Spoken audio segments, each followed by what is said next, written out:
Dzina la Tate ndi la Mwana ndi la Mzimu Woyera. Amen. Kodi mukuyesa kuti ndidabwera kudzapereka mtendere pansi pano? Kunena zoona osati mtendere koma kugawikana. Ine ndidabwera kudzaponya moto dziko lapansi, ndipo ndikadakonda moto umenewu utayaka kale. Ndikulandireni abale ndi alongo pano pa Tiyankhuleni Ambuye. Lero ndi Lachinai pa 26 Oktoba chaka cha 2023, ndipo ndi Lachinai la Mulungu wa 29 Pachaka. Tili ndi mawu titha kutero kuti disturbing words, mwina mawu opereka chikayiko osapereka chilimbikitso kwenikweni, mawu odzetsa mphwayi kwa mvera chapatali kuchokera kwa Ambuye Yesu. Abweretsa bwanji migawiko, abweretsa bwanji moto, abweretsa bwanji mikangano pansi pano? Mawu athu oyamba tsiku la lero akuchokera mkalata ya Paulo yolembera mpingo wa kwa Roma, mutu wa 6 ndime ya 19 kulekeza 23. Amene akutiwerengera mawu oyamba ndi a Gertrude Jonathan kuchokera ku St. Joseph Mpakati, Redeemer Parish mu Diocese ya Cape Town. Ndipo salimo yathu ndi salimo namba 1. Ngodala munthu amene amadalira chauta. Nkutheka mbiri tili nazo zambiri zimene timadalira. Ena timadalira mphamvu zathu, maudindo athu, kutchuka kwathu, chuma chathu, ndalama zathu, kudziwika kwathu. Ena mwina nyanga kumene, zitsamba ndi zina zotero. Koma Ambuye Yesu afuna atikumbutse kuti kudala kwenikweni, mtendere weniweni umapezeka pamene tidalira chauta. Munthu otsata uphungu wa anthu oyipa sangakhale odala pamaso pa Mulungu. Tilingalire salimo imeneyi mwa phephe nkuva kuti Mulungu akuyankhula nafe zotani. Mawu amuthenga pabwino ndi monga adalembera Luka oyera, mutu wa 12 ndime ya 49 kulekeza 43. Amene akutiwerengera mawu amthenga wabwino komanso kutigawira mawu ndi Reverend Father Francis Damaseke kuchokera ku Episcopal Conference of Malawi, ECM. Tiyeninso tsiku la lero abale ndi alongo potsegula mitima yathu tipemphererane wina ndi nzake kuti Mulungu atatiyankhula moyo wathu unkomere iye mwini. Mawu oyamba. Mawu ankalata ya Paulo kwa Roma. Ndikukupherani fanizo la ukapololi kuti mungalephere kumvesa bwino zimenezi. Kale munkazipereka kuti mukhale akapolo azonyasa ndi azosalongosoka zonkirankhira. Chonchonso tsopano muzipereke kuti musanduke atumiki a Mulungu ochita zachilungamo, kuti mukhale oyera mtima. Pamene munali akapolo a uchimo, simunkalabadirako za zimene Mulungu amati nzolungama. Nanga pamenepo mudapindula chiyani? Pakuti zinthu zimene tsopano mukuchita nazo manyazi. Pajatu zimene zija mathero ake ndi imfa. Koma tsopano mwamasulidwa ku uchimo, ndipo ndinu otumikira Mulungu. Phindu lake ndi kuyera mtima, ndipo posiriza pake kulandira moyo wosatha. Malipiro amene uchimo umalipira ndi imfa. Koma mphaso yaulere imene Mulungu amapereka ni moyo wosatha mwa Khristu Yesu Ambuye athu. Mawu a Ambuye. Tithokoze Mulungu. Ambuye akhale nanu. Mawu amuthenga pabwino monga adalembera Luka oyera. Ulemu kwa inu Ambuye.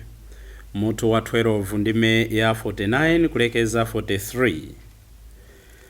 Pa nthawi yomweyo Yesu adati, ndidabwera kudzaponya moto pa dziko lapansi, ndipo ndikadakonda utayaka kale. Koma ndiyenera kuyamba ndalowa m'masautso akulu, ndipo mtima wanga sukhazikika mpaka zitachitika. Kodi mukuyesa kuti ndidadzapereka mtendere pasi pano? Iyayi. Kunena zoona, osati mtendere koma kugawikana. Kuyambira tsopano banja limodzi mudzakhala anthu asanu ogawikana. Atatu adzakangana ndi awiri, ndipo awiri adzakangana ndi atatu. Bambo adzakangana ndi mwana wake wamwamuna, mwana wamwamuna adzakangana ndi bambo wake, mayi adzakangana ndi mwana wake wamkazi, mwana wamkazi adzakangana ndi mayi ake. Apongozi adzakangana ndi mkazi wa mwana wawo, ndipo mkaziyo adzakangana ndi apongozi ake. Mthenga wa Ambuye. Ulemu kwa inu Ambuye Yesu Khristu. Monga ndanenera poyamba kuti mawu alero atha kukhala otsamwitsa pang'ono, ododometsa pang'ono, yet these are very passionate and disturbing words from Jesus. He expressed his deep desire to cast fire on earth. Tikamawerenga malembo oyera, Ambuye Yesu amatiuza kuti iyeyo ndi mfumu ya mtendere, ndipo tikamachita chaka cha Krismasi, nyimbo zimene timakhala tikukondwerera nzonena kuti iyeyo ndi mfumu ya mtendere. Kodi mfumu ya mtendere ibweretsa bwanji kugawikana? The Prince of Peace, how can he cast enmity and divisions? Pa phwando lake lotsereza, Ambuye Yesu adawauza ophunzira ake kuti ndikusirani mtendere, osati mtendere monga mmene dziko lapansi limaperekera, koma mtendere umene uchokera kwa Atate, mtendere umene udzakupatsani chimwemwe. Kodi Ambuye Yesu afuna atizunguze? Tikawerenga Mateyu 11 mwachitsanzo ndi 28, amatiuza kuti inu nonse muli otopa ndi olema, bwerani kwa ine mudzapeze mpumulo, ndipo phunzirani kwa ine, pakuti goli limene ndimasenzetsa ndi lofewa. Kodi Ambuye Yesu akudzitsutsa? Tikawerenganso mwachitsanzo mthenga wabwino, tingoti mauthenga onse abwino, timamva Ambuye Yesu atauka kwa akufa, mphatso yambiri imene amapereka ndionera kuti mtendere ukhale nanu. Atamaonekera ophunzira aja atakapeza mnyumba moja amauza mtendere ukhale nanu.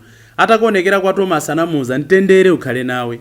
Ndipo pamene amakwera kumwamba anauzanso ophunzira ake ndikusirani mtendere ndikupatsani mtendere. What is it now? Pamene akunena kuti sindinabwere kudzapereka mtendere pasi pano, koma kugawikana. Ndinabwera pasi pano kudzayatsa moto.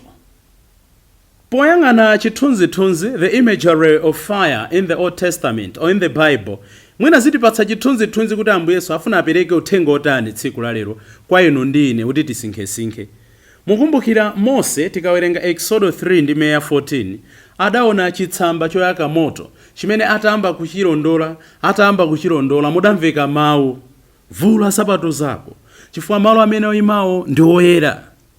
Moto ukuyimira presence ya Ambuye Yesu. Amayankhula ndi Ambuye chauta amene akumukodola Mose kuti vula sapato zako wayimapo ndipo oyera, mchitsamba choyaka moto, koma mukumveka mawu a Ambuye chauta amene Ambuye Yesu lero akunena kuti akudzetsa moto omwewo pakati pathu.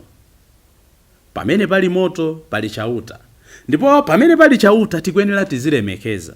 Ndimaganiza kuti ndi migawiko yotani yabwera pakati pathu pamene pali chauta, ife nkupezeka kuti tikulephera kulumikizana, kulemekeza, mapeto ake nkumagawikana. On a serious note, let us carry an introspection in our churches, how we respect holy grounds. Tosefe timafuna ndalama kuti mpingo yende. Mpingo sungayende opanda ndalama. Koma pamene tikusaka ndalamayo nthawi zina timafika kuti timanyazitsa malo oyera, mapeto ake pamabwera migawikano. Pala anthu ena sizimasangalatsa, ma fundraising timapangira m'matchalichi aja. Pepa Sunday misa nkuima kaye, nkunena kuti osavala maglasi ofira, osavala masuti, osamena masapota timu iyi, osachipanichi, mmene muja nkumakuwirira malikhweru. Kodi kumeneko sikugawitsa nyumba ya Ambuye? Ena ndithu timapanga ma fundraising ndithu, mwina pa chalichi pamene ndithu nkugula mabibida athu pamene paja. Sikunyazitsa nyumba ya Ambuye, sikugawinitsa anthu kumeneko. Pamene tilephera kulemekeza nyumba ya Ambuye, tidziwe kuti tagawikana, tapandukira. Komanso tikayang'ana moto, Aisraeli pamene anali kuyenda kupita ku dziko la malonjezo, dziko la mkaka ndi uchi, timaona kuti the pillar of fire was accompanying them during the night. Nthawi ya usiku pamene anali kuyenda, ndikuti chipilala chooneka ngati moto chinali kuwatsogolera. Pamene Ambuye Yesu afuna atiteteze, nthawi zina timatha kugawitsa zinthu pofuna kuphatikiza ndi mphamvu zapansi pano. Koma koposaposa tikayang'ana zimene zidachitika pa tsiku la Pentekoste lija, kuti Mzimu Woyera utatsikira anthu aja udaoneka ngati malawi a moto, ndipo aliyense adayamba kuyankhula ziyankhulo zimene wina ndi nzake amatha kumva chimene wina akunena. The tongues of fire hovered over the disciples at Pentecost. Ndipo pa Pentecost pamenepo chifukwa cha malawi a moto paja, pamene mitima yawo idadzadza ndi kupita, monga tikunenera chaka chino mutu wa chibalalitso kuti mitima yake mapazi ayende. Zimene zidapangitsa ophunzira kuti mitima yawo yake ndi chikondi, ndipo mapazi awo adayamba kuyenda okalalika mthenga wabwino. Komatu tikayang'ana zinthu zonsezi ndi kutchulazi, pamene ziyamba kuchitika, pamene tiyamba kulalikira mthenga wabwino, pamene tifuna tilemekeze malo oyera, pamene tifuna kuti chauta ndi amene akhale otitsogolera, mukaona kuti nthawi zina pamayamba kubwera ma divisions. How many families have divided pamene mwana akunena kuti ine ndifuna ndizikapemphera mpingo Z, makolo nkumati zimene zoti ukunama, iweyo ndi wa mpingo A. Mwina poko ndanthu angati m'mabanja pano, mabanja akugawikana chifukwa cha nkhani ya chipembedzo. Ine ndifuna ndizikapemphera uku, ine ndifuna ndizikapemphera uku. Wina nkumanena kuti ine sindifuna kusiya Eucharistia. Anthu aja mpaka kugawikana nkunena kuti bandi igawane zida. Atate adzawukirana, apa banja adzawukirana. Ndikangati kamene anthu tikufuna kubweretsa mtendere wa Khristu pamalo, potsutsa kuponderezana, potsutsa katangale, mwina timayamba kuopsezedwa. Mwina ena achotsedwa moyo kumene. Mtendere umene akunena Ambuye Yesu udzakumana ndi moto umenewo, ndipo udzakumana ndi mazunzo ndi migawiko imeneyo. Ndanthu angati amene amatsutsa ma values amene akutsutsana ndi mthenga wabwino, amaoneka achimidzi ndipo amaponderezedwa. Masiku ano anthu afuna akanena kuti zamaukwati amuna kapena akazi okhaokha aliyense azivomereza. Wina akatsutsana nazo akunena kuti ameneyo ndekuti safuna kulemekeza maufulu aena. Ayi, migawiko mipatuko ambiri imene Ambuye Yesu amafuna atsindike ndi imeneyoyo chifukwa cha mawu ake. Choncho mwachidule lero Ambuye Yesu afuna ationetse kuti pamene choona chilalikidwa, pamene zabwino zilalikidwa, pamene mthenga wabwino ulalikidwa, tiyembekeze reaction of the world. And this reaction is what will cause divisions. Anthu akuba ndalama wina nkumatsutsa, amati ofuna oneke ngati ndani pa ntchito pano, ofuna zikatiulula, kena kwa mamba kunsakira maupo ade mbiri yake ipe cholinga achoke pamalo paja. Ndipo bwana angati amene amafuna chilungamo chiyende ngati madzi, amene mapeto ake adapeza nazo mavuto. Ndansembe angati amene adalalika choona, amene adadzudzula andale ndi mtima wonse, nkupezeka kuti andale adawaukira ndipo nkwayipitsira mayina awo. Sindinabwere kudzapereka mtendere koma kugawikana. Mawu awawo azitilimbitsa mtima, chifukwa pamene tilandira mazunzo m'dzina la Ambuye Yesu ndi pamene tsopano timayamba kupeza mtendere. Mukumva bwanji uthengawo pa banja panu? Mumamva bwanji uthengawo mu mpingo wanu? Mukumva bwanji uthenga umenewu ku business kwanu? Mukumva bwanji uthenga umenewu m'moyo mwanu? Ndi chiti chimene muchite lero, chimene chibwere pamaso pa anthu, chimene chigawiketse anthu, koma mapeto ake chifuna anthu abwere pamaso pa Mulungu. Tisayiwale kuti moto omwewo umagwira ntchito yakuyeretsa, purifying, purging. Kuti zinthu zoyipa monga amachitira golide akabwatitsidwa pa moto, kenaka amayeretsedwa ndi kukhala golide wabwino koposa. Moyo wathu should be purged by the word of God.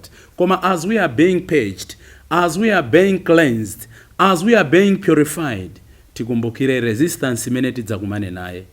Aliyense amene amatumikira Ambuye adzakumana ndi zina zomuthupsa, koma tisataye mtima, chifukwa iye satisiya tokha, iye adzatitsogolera, iye adzatiteteza, koposaposa iye adzatilungamitsa kuti tizilandira mtendere umene iye mwini amapereka kwa omkhulupirira. Sindinabwere kudzapereka mtendere, ndinabwera kudzagawikitsa anthu. Tiye tipemphererane wina ndi nzake kuti moto umene akufuna Ambuye Yesu olemekeza zinthu zoyera, moto wa mtendere, moto wa chiyero, moto othetsa machimo, ifeyo tikhale zida zowuyatsa, ifeyo tikhale zida zolumikizitsa, ifeyo tikhale zida zowupereka ku dziko lapansi. Dzina la Atate ndi la Mwana ndi la Mzimu Woyera. Amen.